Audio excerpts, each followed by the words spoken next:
Hanli nggak segera mengambil tindakan. Sebaliknya, dia dengan hati-hati melepaskan indera spiritualnya dan mencari sekelilingnya. Yakin bahwa Zenithine dan yang lainnya nggak memata-matai dia nggak lagi ragu-ragu dan mengulurkan jarinya. Pedang cahaya biru menjulur dari ujung jarinya. Hani dengan tenang menggunakan cahaya pedang untuk mengukir lubang seukuran kepalan tangan di dinding batu sebelum melepaskannya. Dia kemudian menggunakan tangan lainnya untuk segera menyentuh lingkaran, menyebabkan celah muncul di dinding batu. Hanli tahu bahwa waktunya terbatas dan langsung mengulurkan tangannya ke dalam lubang. Area di dalamnya nggak besar. Setelah mengulurkan tangan secara acak, dia berhasil meraih sesuatu. Ekspresinya bergerak. Benda itu ramping, melengkung, dan lembut. Setelah dia mengeluarkannya dari dinding, dia melihat bahwa itu adalah gulungan kuning tua. Persis saat Hanli hendak membukanya dengan takjub, ekspresinya tiba-tiba berubah dan dia dengan cepat meletakkan gulungan itu di jubahnya. Tubuhnya kabur saat dia meletakkan punggungnya ke lubang di dinding, berpura-pura bersandar padanya. Saat Hanli menyelesaikan gerakannya, dia mendengar suara muram Zenithine. "Hanli, cepat kembali ke kami. Kami akan masuk." Mendengar itu, keheranan Hanli berkedip dari matanya. Bukankah mereka beristirahat untuk saat ini? Mengapa tiba-tiba berubah pikiran? Mungkinkah ketiga iblis tua itu menyadari ada sesuatu yang salah? Setelah Hanli merasakan indera spiritual Zenithine menghilang dari sekelilingnya, dia segera membalikkan lubang batu yang telah dia perbaiki tersebut. Kemudian dia berjalan kembali ke depan panggung batu. Ketika dia sampai di depan, iblis tua itu berdiri di depan tangga melihat ke atas dengan ekspresi muram.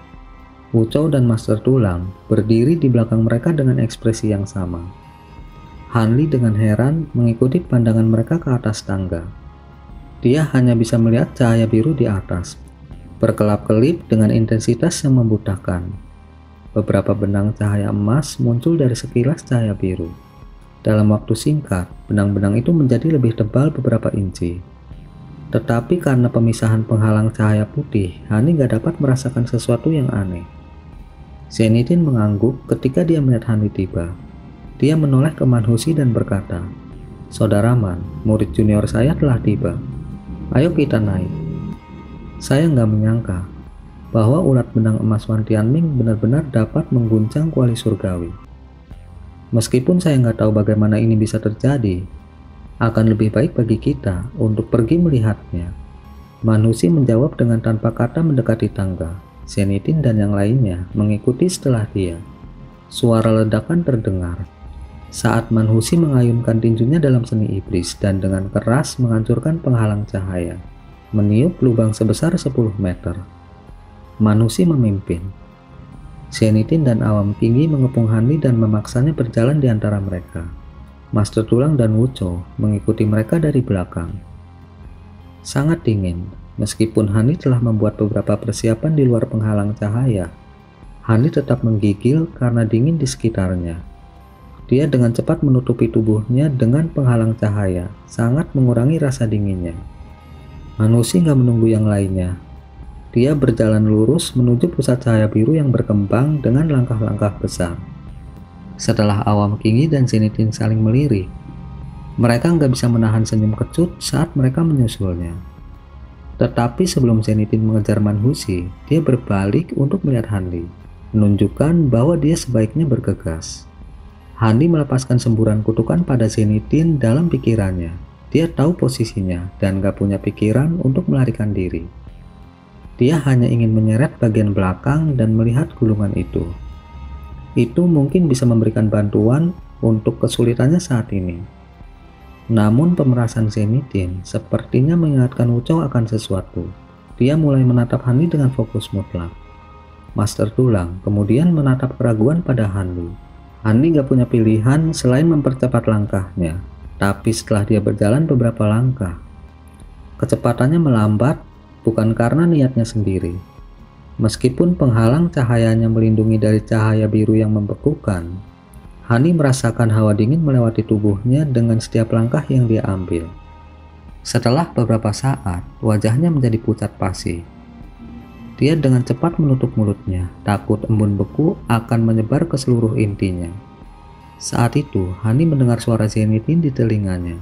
Lambang badak putih nggak hanya melindungi dari panas, itu juga bekerja melawan dingin. Apa yang kamu tunggu? Hani tiba-tiba menyadari dan buru-buru mengeluarkan barang itu, menggantungkannya di pinggangnya. Setelah lambang badak putih bersinar terang dengan cahaya, dia langsung merasakan kehangatan di sekelilingnya. Nggak lagi terhalang oleh hawa dingin, Hani dengan santai berjalan ke depan dan melirik bagaimana yang lain mengatasi hawa dingin. Manusia dan kultivator jiwa baru lahir lainnya hanya menggunakan penghalang cahaya di tubuh mereka dan melanjutkan tanpa halangan. Adapun Master Tulang, dia mengenakan rantai manik-manik merah berkilau dan gak menunjukkan jejak dingin. Sedangkan Wucho, dia mengenakan ban lengan bersisik ular yang memancarkan penghalang cahaya merah muda di sekitar tubuhnya. Hani kemudian mengalihkan pandangannya ke tengah panggung batu di atas. Ada altar kecil yang menonjol dari pandangannya. Ada 8 bola cahaya emas yang berdenyut di atas altar. Di tengah lampu, ada palka besar yang bersinar dengan cahaya biru yang menyilaukan. Pikiran Hani terbangun saat melihat itu. Dia dengan cepat memeriksa tempat kejadian. Masing-masing bola cahaya emas berisi ulat sutra sepanjang 1 meter. Dengan setiap cacing menarik benang emas tebal yang dilepaskan ke dalam tubuh mereka, bergoyang saat mereka menarik ke belakang sekuat yang mereka bisa. Setiap goyangan menyebabkan cahaya biru dari lubang berkedip liar. 3 bayangan berdiri di sisi altar. Mereka adalah kelompok Wan Tianming. Mereka jelas tahu bahwa Manhusi dan yang lainnya telah tiba, tetapi mereka sama sekali mengabaikan mereka. Mereka hanya fokus pada cahaya kemasan di depan mereka, masing-masing dengan ekspresi tegang. Kilatan dingin berkedip-kedip di mata Manhusi saat dia melihat pemandangan itu. Dia tanpa kata-kata mengangkat tangannya dan menembakkan 2 lintasan cahaya keemasan ke arah para kultivator jalan benar. Naga glasial, kura-kura hantu. Wan Tianming dan Tian Wuxi secara bersamaan berteriak saat mereka dengan dingin menatap ke arah serangan itu. Dengan ledakan tiba-tiba dari suara yang berfluktuasi, 2 garis cahaya biru dan biru menghalangi cahaya keemasan. Kembali, manusia dikejutkan oleh reaksi cepat mereka dan memanggil 2 rentetan cahaya keemasan kembali dengan lambaian tangannya. Mereka mendarat di tangannya sebagai 2 pisau emas. Cahaya biru dan biru nggak mengejar dan malah berputar di tempatnya. Penampilan asli mereka terungkap sebagai naga banjir putih sepanjang 10 meter. Dan kura-kura transparan yang aneh. Setelah Manhusi dengan jelas melihat 2 hal itu, dia tampak terkejut. Naga es matron gila dan kura-kura hantu Tian Yuanzi. Awam Qingyi mengatakan ini dengan wajah heran. Tidak heran jika kelompok Wan Tianming begitu sombong. Kedua orang eksentrik tua itu telah meminjamkan mereka makhluk roh mereka. Dari apa yang saya tahu, kedua orang tua aneh itu menghargai makhluk roh itu sampai pada titik di mana mereka nggak akan pernah meninggalkan sisi mereka. Bagaimana mereka memilikinya? Zenithine berbicara dengan suara kaget dan ekspresi kesal. Manusia menjawab dengan ekspresi serius. Lihat saja peminjamnya. Wan Tianming adalah keponakan kandung matron gila. Tian Wuxi dan Tian Yuanzi adalah murid dari guru yang sama. Nggak ada yang aneh dengan dipinjami kedua makhluk roh itu. Saat Awam Qingyi dengan cemas menatap naga banjir putih dan kura-kura besar, dia berkata, ini akan menjadi merepotkan. Kedua binatang itu sama sekali nggak lemah. Bahkan jika kita bertiga melakukan yang terbaik, kita nggak akan dapat melepaskan diri dari mereka untuk beberapa waktu. Manhusi tersenyum sinis dan berkata, Qingyi, Zenithine, minta burung duri biru dan mayat surgawi mengalihkan perhatian mereka. Mereka mungkin bukan lawan binatang buas itu. Tapi kita membutuhkan binatang buas itu untuk sementara jika kita harus bertindak. Kami bahkan gak perlu mengalahkan Wan Tianming dan yang lainnya. Ini akan baik-baik saja selama kita bisa membunuh salah satu ulat sutra berulir emas. Setelah mendengar itu, Zenithine dan Qingyi saling memandang cemas dan terlihat ragu-ragu. Jangan khawatir, aku juga akan mengirim makhluk rohku untuk bertarung. Mereka seharusnya terbukti cukup merepotkan semuanya. Manusia melirik keduanya dan memasang ekspresi jijik. Dengan itu, ekspresi Qingyi dan Zenithine menjadi santai dan mereka setuju. Sebelum Zenithine bisa melepaskan mayat iblisnya atau Qingyi melepaskan makhluk rohnya, perubahan yang menakjubkan telah terjadi. Salah satu ulat sutra hijau besar di bola cahaya tiba-tiba bergetar. Cahaya kemasan yang mengelilinginya dengan cepat meredup. Pada saat yang hampir bersamaan, benang emasnya putus dalam sekejap. Tidak baik. Para kultivator jalan benar di samping berteriak dengan waspada. Tapi sebelum mereka bisa mengambil tindakan, ulat sutra berulir emas lainnya mengikutinya. Cahaya kemasan mereka sangat redup, dan 2 dari benang emas putus. Hati Wan Tianming jatuh ke jurang yang dalam. Dia berdiri diam dengan linglung. Tapi itu masih belum berakhir. 3 ulat sutra tersisa dan jatuhnya setengah dari temannya menyebabkan beban mereka bertambah dengan cepat. Mereka berteriak saat mereka diseret menuju lubang dengan kekuatan luar biasa.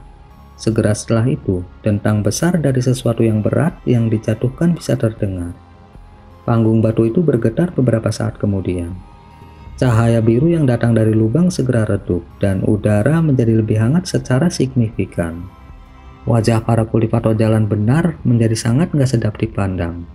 Adapun iblis tua yang akan beraksi, mata mereka terbuka lebar seperti biasanya, dengan wajah mereka menunjukkan ekspresi keajaiban yang ekstrim. Manusia tertawa terbahak-bahak. Bahkan janggut kuningnya bergetar dengan liar. Zenithine dan Qingyi menanggapi. Keduanya menertawakan para kultivator jalan benar. Pada saat itu, wajah Tianming menjadi pucat. Untuk mendapatkan harta karun itu, dia telah menghabiskan banyak usaha untuk menyusun rencana ini dengan biaya yang besar. Dan apa yang dia dapatkan? Ejekan dari saingannya jalan iblis. Ini membuat hati Wan Tianming berkobar. Dia nggak bisa lagi menahan diri dan tiba-tiba beralih ke kultivator jalan iblis dengan ekspresi dingin. Tawa Zenithine dan Qingyi berhenti sejenak. Wan Tianming adalah seorang kultivator jiwa baru lahir pertengahan. Bahkan jika mereka sudah berada di sisi yang berlawanan, keduanya nggak mau dengan gegabah menumbuhkan kebencian yang mendalam di antara mereka. Adapun Manhusi, meski nggak lagi tertawa, dia membalas tatapannya tanpa sedikit pun kesopanan. Ketua Sektewan ingin bertarung denganku.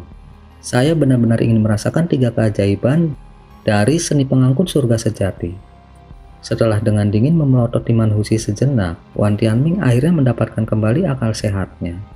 Dengan lambaian lengan bajunya, dia memimpin keberangkatan dari panggung batu, mengabaikan ulat sutra berulir emas yang tersisa dan mengambil naga banjir putih. Dengan ekspresi yang sama gak sedap dipandang, Tian Wuzi mengambil kura-kura besar itu dan mengikuti Wan Tianming. Adapun petani tua, meskipun tatapannya dingin, dia mengikuti mereka dengan ekspresi yang jauh lebih tenang. Saat orang-orang jalan benar dan jalan iblis melewati satu sama lain, mereka saling memandang dengan kewaspadaan yang ekstrim. Meski sangat mendominasi, untungnya Manhusi gak memprovokasi mereka. Dia hanya mencibir pada Wan Tianming dan yang lainnya saat mereka menghilang dari penghalang cahaya. Qingyi melihat ke belakang mereka dan berkata, "Aku akan menyembunyikan burung berduri biruku di pintu masuk. Jika orang-orang jalan benar kembali, kita akan tahu." Zenithine mengalihkan pandangannya dan tersenyum sinis. "Kalau begitu, aku juga akan mengirim 2 mayat surgawi untuk menyergap di pintu masuk. Jika mereka mencoba melakukan serangan diam-diam, mereka akan dicegah." Setelah Qingyi mendengar ini, tatapannya menjadi kosong dan dia segera terdiam. Sesaat kemudian, lengan bajunya bergetar dan seberkas cahaya sebesar kepalan melesat ke arah langit. Adapun Zenithine, dia melempar sesuatu ke lantai. 2 kepulan asap hitam menyebar bersama dengan bau amis, di mana 2 mayat iblis tinggi muncul. "Pergilah." Dalam sekejap, mayat iblis itu kabur dan menghilang dari pandangan. Adegan itu menyebabkan hati Hanli bergetar saat dia mengingat penampilan aneh mayat iblis itu ketika pertama kali muncul di hadapannya. Setelah itu, perhatiannya bergeser ke arah ulat sutra berulir emas yang berbaring di altar. Dengan rasa ingin tahu, dia berjalan ke arah mereka. Tapi baru aja beberapa langkah, dia berhenti. Seseorang udah dengan cepat tiba di depan mereka. Hanli heran menemukan orang itu adalah Master Tulang. Manhusi berjalan mendekat dan bertanya, "Ada apa ini?" Ulat sutra ulir emas bisa dianggap sebagai serangga eksotis langka. Dari cahaya keemasan mereka sebelumnya, kemampuan mereka seharusnya cukup tangguh. Sangat aneh jika Wan Tianming meninggalkan mereka tanpa peduli. Setelah memeriksa ulat sutra berulir emas sejenak, Master Tulang dengan tenang menjawab, mereka telah mengkonsumsi bunga biru langit untuk secara paksa meningkatkan kemampuan mereka, sehingga mereka memiliki kesempatan yang lebih baik untuk memperoleh kuali surgawi. Namun setelah mengkonsumsinya, ulat ulir emas bisa dianggap lumpuh total. Aku awalnya mengira ulat sutra berulir emas nggak bisa mendapatkan kuali surgawi. Tapi dengan memakan bunga biru langit, dia akhirnya kehilangan segalanya dari mencoba mendapatkan keuntungan. Manusia nggak bisa menahan tawa menanggapi kata-kata Master Tulang. Zenithine berjalan dengan tangan di belakang punggungnya. Bunga biru langit, saya nggak berpikir bahwa Wan Tianming benar-benar dapat menemukannya. Saya pernah berpikir untuk menggunakan metode seperti itu sebelumnya. Tetapi saya nggak dapat menemukan bunga itu setelah bertahun-tahun mencari. Melihat junior saudaraman mengetahui bunga seperti itu, dia pasti karakter yang terkenal. Mungkin saya pernah mendengar nama junior ini sebelumnya. Setelah mengubah topik pembicaraan, dia menatap wajah Master Tulang. Master Tulang dengan lembut berbicara sambil tersenyum. Namaku nggak terkenal. Saya hanyalah seseorang yang menghabiskan terlalu banyak waktu untuk membaca buku. Senior Wu bercanda. Apakah begitu? Zenithine berkata dengan ekspresi acuh tak acuh. Nggak diketahui. Apakah kecurigaannya telah habis atau apakah dia takut akan reaksi Manhusi? Tetapi Zenithine menghentikan pertanyaannya dan berbalik ke lubang besar dan mengintip ke dalam. Cahaya biru dari lubang memandulkan wajahnya, membuat pemandangan aneh. Hani dengan acuh tak acuh memperhatikan dari samping, tetapi dalam pikirannya, dia merasakan sedikit kekaguman pada kesabaran Master Tulang. Temperamen iblis tua Master Tulang pasti sangat menakutkan untuk dengan tenang menyebut musuhnya sebagai senior. Namun demikian, nggak ada orang di sini yang tertipu, kecuali mungkin Wu Chou. Masing-masing adalah rubah licik yang telah hidup selama lebih dari beberapa ratus tahun. Mereka sangat licik. Saat Hanli dengan murung memikirkan hal ini, dia mendengar Qingyi berkata, karena ulat sutra benang emas ini nggak berguna, mari kita basmi mereka dan singkirkan kehadiran menjengkelkan mereka dari mata kita. Kemudian, Qingyi membalik telapak tangannya yang keriput dan bola cahaya biru yang menyilaukan muncul di tangannya. Setelah tatapan Hanli melewati 3 ulat sutra besar, hatinya bergerak. Dia berbicara kepada orang tua itu. Tunggu, junior ini tertarik dengan ulat sutra berulir emas ini. Tolong berikan itu kepadaku. Wajah lelaki tua itu menunjukkan keterkejutan dan keraguan. Hanli kemudian tersenyum dan menangkupkan tangannya berkata, saya selalu tertarik pada serangga eksotis karena mereka masih hidup. Saya ingin menelitinya untuk beberapa waktu. Saya harap senior nggak keberatan. Mendengar Hanli, Qingyi nggak langsung menjawab. Sebaliknya, dia memeriksa Hanli dengan ekspresi termenung. Hanli merasakan hatinya gelisah. Dia nggak tahu niat apa yang dimiliki Qingyi. Qingyi menggelengkan kepalanya dan berbicara dengan sedih. Orang tua ini juga kultivator nakal. Saya secara alami tahu bahwa kultivator nakal formasi inti nggak sebanding dengan rekan-rekan mereka dari sekte besar. Bagaimana mereka benar-benar terdesak untuk mendapatkan sumber daya. Baiklah, karena teman mudahan menginginkan sampah ini, ambillah. Jelas bahwa dia telah salah paham. Hanli dalam hati memutar matanya, tetapi dia mengambil keuntungan dari situasi itu dan memasang ekspresi malu saat dia berulang kali mengucapkan terima kasih. Setelah itu, dia meraih kantong makhluk roh kosong dan menyimpan 3 ulat sutra berulir emas di dalamnya. Tampaknya pada saat Wan Tianming membuangnya, dia telah menghapus tanda kepemilikannya dari mereka. Karena itu, mereka memasuki kantong Hanli tanpa ada sedikit pun perlawanan. Setelah menatap ke dalam lubang untuk beberapa saat dengan mata yang tajam, Zenithine berteriak pada Hanli tanpa menoleh. Hanli, berhentilah membuang-buang waktu untuk hal-hal yang gak berguna ini. Cepat keluarkan laba-laba giok darahmu. Saya ingin melihat kelas apa makhluk roh itu. Ketika saatnya tiba, saya akan memberikan bantuan dengan piton api saya. Kita harus berhasil dalam satu usaha. Hanli dalam hati mengerutkan kening dan berjalan ke depan. Awam Qingyi dan Manhusi kebetulan melirik Hanli setelah mendengar Zenithine. Tenanglah, selama kamu mendapatkan kuali surgawi, tuanmu nggak akan memperlakukanmu dengan tidak adil. Zenitin berbalik dan berbicara dengan Hanli dengan wajah ramah. Takut Hanli nggak akan berusaha sebaik mungkin. Tapi ketika Hanli mendengar kata-kata itu, dia merasakan hawa dingin yang hebat di punggungnya. Hanli mendekati lubang dan melirik dalam-dalam. Dia tercengang dengan pemandangan itu. Lubang itu nggak sedalam yang dia bayangkan, itu hanya sekitar 100 meter. Dengan kemampuannya sebagai kultivator formasi inti, dia bisa dengan jelas melihat bola api biru yang menyilaukan. Sebuah benda hitam samar-samar bisa dilihat melalui kelap-kelip api biru. Tampaknya itu adalah kuali surgawi yang terkenal. Tetapi ketika Hanli membungkuk di atas lubang, dia merasakan hawa dingin yang menusuk tulang menyebar ke seluruh tubuhnya. Bahkan lambang badak putih nggak dapat memblokir sebagian besar hawa dingin. Dia takut jika dia melihat lebih lama lagi, dia akan membeku. Api biru cemerlang di dasar lubang benar-benar melepaskan hawa dingin yang luar biasa. Tapi setelah melirik api biru hanya beberapa saat lagi, kepalanya mulai berputar. Dia dengan cepat mengalihkan pandangannya dan menenangkan diri. Saat Zenitin berdiri di sisi Hanli, dia menatap lubang itu dan pelan berkata, "Bagaimana?" Itu adalah api biru surgawi. Api yang mengaum dengan hawa dingin yang sangat dingin. Apalagi kultivator formasi inti.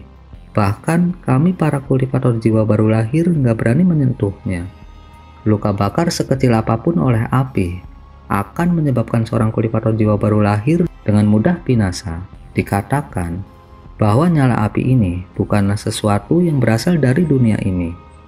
Dan nggak diketahui bagaimana para kultivator kuno menemukan hal seperti itu. Bahkan kultivator jiwa baru lahir akan binasa. Nafas Hanli menjadi dingin saat mendengar itu, tapi segera setelah itu ekspresinya kembali normal. Jika bukan karena nyala api ini, maka kuali surgawi akan disita sejak lama. Meskipun api es surgawi sangat mematikan bagi kami para kultivator, ada beberapa hal yang tahan terhadapnya.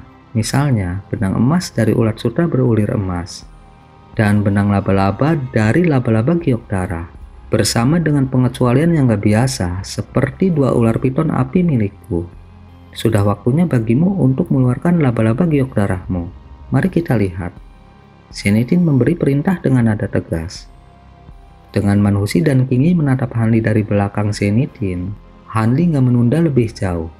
Dia menggenggam tangannya pada kantong makhluk roh di pinggangnya, menyebabkan seberkas cahaya putih terbang keluar dan berputar di sekelilingnya sebelum mendarat di depannya. Cahaya menghilang untuk mengungkapkan laba-laba giok darah. Ketika dia melihat begitu banyak orang asing di depannya, dia memamerkan taringnya dan matanya penuh dengan permusuhan. Manhusi dan yang lainnya sama sekali nggak mempermasalahkan hal ini. Mereka hanya menatap makhluk roh itu, seolah-olah mereka sedang melihat harta karun. Saat Manhusi melirik laba-laba giok darah, ekspresinya goyah dan dia berkata dengan nada takjub, "Laba-laba giok darah cukup besar. Itu tampaknya menjadi binatang iblis kelas 4 puncak diambang menerobos ke kelas 5. Ini memiliki peluang bagus untuk merebut harta karun itu." Zenitin juga menatap laba-laba giok darah dengan kegirangan dan berkata, "Hehe. Laba-laba giok darah murid junior saya lebih rendah kekuatannya dibandingkan beberapa ras liar. Tapi itu adalah pilihan optimal untuk tujuan merebut kuali surgawi. Karena mendapatkan harta karun bukan lagi mimpi tanpa harapan." Kingi tampak senang. Dia berkata, "Seperti yang dikatakan saudara Wu, tingkat laba-laba ini jauh lebih tinggi daripada kelas 2 ulat sutra berulir emas. Bahkan hanya dengan 1 laba-laba, peluang sukses jauh lebih besar daripada ulat sutra mereka." Melihat bahwa nggak ada masalah dengan kuali surgawi, Zenitin memberikan perintahnya. "Mari kita mulai sekarang. Setiap penundaan bisa membawa kejadian tak terduga. Hanli, suruh laba-laba Anda mengeluarkan jaring di sekitar kuali surgawi dan menariknya ke atas. Pada saat yang sama, saya akan meminta 2 ular piton api saya membantu laba-laba giok darah Anda." Iya, meski merasa nggak mau, Hanli hanya bisa setuju. Zenitin dengan dingin menatap Wuchou dan Master Tulang dan memerintahkan, "Kalian berdua turun di bawah altar." Saat kuali surgawi semakin dekat ke permukaan, api es surgawi juga akan tumbuh. Anda nggak akan dapat menahannya karena kultivasi Anda. Adapun murid junior Hanli, saya harus merepotkan saudara King untuk melindunginya. Dia kemudian menoleh ke Kingi dan tersenyum. Orang tua itu setuju sambil tertawa dan berkata, untuk mendapatkan pil surgawi dan kuali surgawi, saya nggak akan bisa membiarkan teman mudahan jatuh ke kejutan apapun. Wuchou dan Master Tulang dengan patuh turun dari altar dan mundur beberapa langkah. Hanli dalam hati menghela nafas setelah melihat tatapan tamak dari 3 iblis tua dan mengeluarkan perintah ke laba-laba giok darahnya. Itu segera menembakkan jaring benang ke dalam lubang.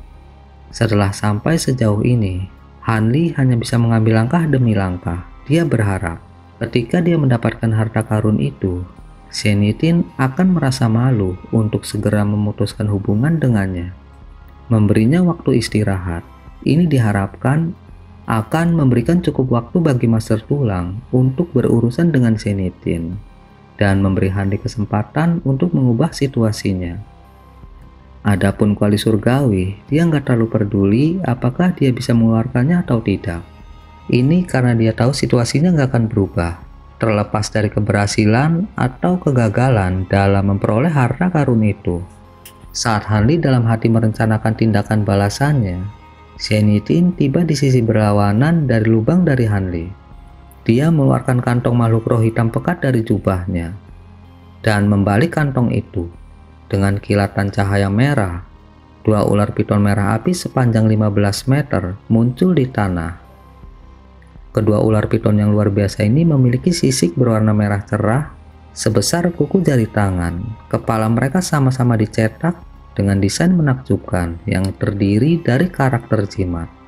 Mata mereka berkilauan dengan cahaya merah seolah-olah berisi nyala api. Setelah ular piton api Zenitin membuka diri dari posisi istirahat spiral mereka, dia segera mengibaskan lengan bajunya ke arah mereka, menembakkan 2 pil obat hitam ke arah mereka. Kedua ular sanca tersebut dengan cepat menangkap pil hitam di mulut dan menelannya. Pergilah, Zenitin menunjuk ke arah lubang. Ketika ular piton api itu perlahan-lahan meluncur ke arah lubang dengan malas, kedua ular piton api itu perlahan-lahan meluncur ke arah lubang dengan malas. Ketika Zenitin melihat ini, dia dengan sungguh-sungguh mencengkeram tangannya menjadi gerakan mantra dan menggumamkan serangkaian mantra samar, menghasilkan pemandangan yang menakjubkan. Sisik merah terang piton api itu ternoda hitam selama mantra, dan mereka dengan antusias mulai mengikuti perintah Zenitin. Pergi. Ekor 2 ular piton api itu dengan keras menusuk ke tanah di dekat lubang, memotong sekitar 1 meter. Kemudian, mereka menjatuhkan bagian atas mereka ke dalam lubang dan mulai meregangkan tubuh, seolah-olah mereka nggak memiliki tulang.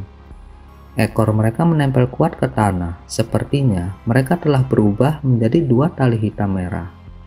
Selama keheranan Hanli, talinya berputar sejenak. Zenitin tampak senang dengan ini. Dia dengan cepat berteriak ke arah Hanli, "Sudah siap, mereka sudah menggigit kuali surgawi. Cepat minta laba-laba Anda menariknya."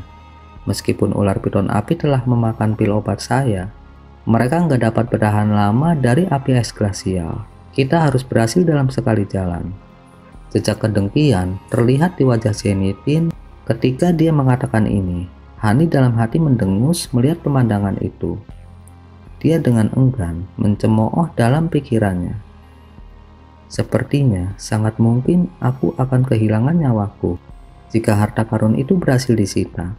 Sekarang saya bahkan lebih bersedia untuk membiarkan ini gagal. Tapi tetap aja dia memaksakan dirinya agar laba-laba giok darah mulai menarik kuali. Ini karena Manusi dan Qingyi mengincar setiap gerakannya seperti harimau mengawasi mangsanya. Jika dia dengan sengaja menahan 2 rubah tua yang licik ini, pasti akan mengetahuinya. Di bawah perintah dendam Hanli, benang transparan putih langsung menjadi kencang. Laba-laba giok darah mulai bergerak mundur perlahan.